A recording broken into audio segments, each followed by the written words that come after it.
moving on now. We're still on page 4, but now we're going to take a look at number 26. The answer for 26 is negative acceleration. So you could either put a negative sign or write the word negative. Is also called deceleration.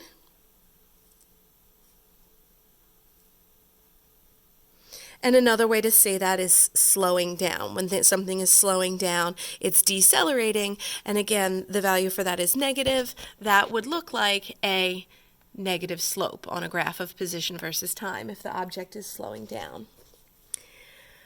For number 27, the position versus time. So again, that's mostly what we've been doing up until now. This is the new graph of acceleration.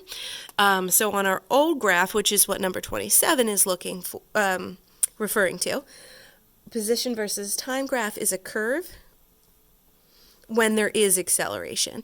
In other words, the speed is not changing at a constant rate. The car covers more distance each second, so the position versus time graph gets steeper each second.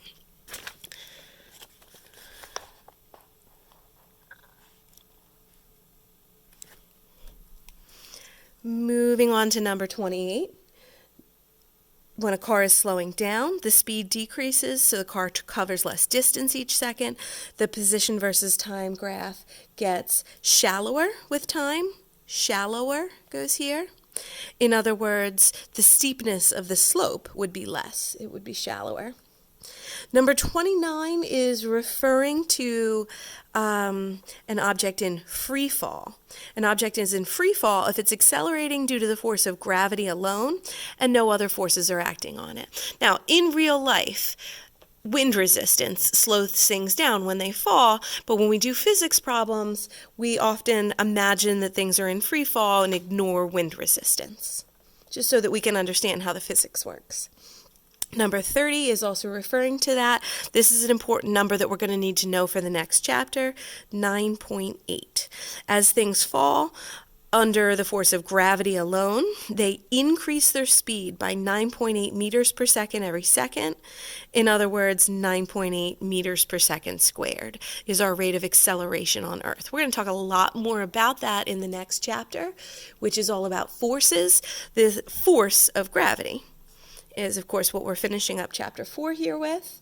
Just a couple blanks left. Number 31, a car driving around a curve at constant speed is accelerating because its direction is changing. This is referring back up here to number 21, where we said that changing direction does count as accelerating. And then for the last 2 questions here, this is one of my favorites. This one is projectile, Projectile. A projectile is an object moving under the force of only gravity, and the path of a ball makes is a bowl-shaped curve called a parabola.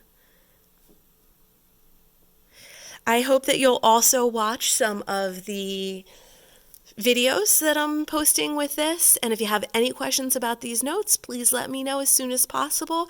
You have a quiz coming up on this stuff in the very near future. Have a beautiful day, everyone. Thanks for listening.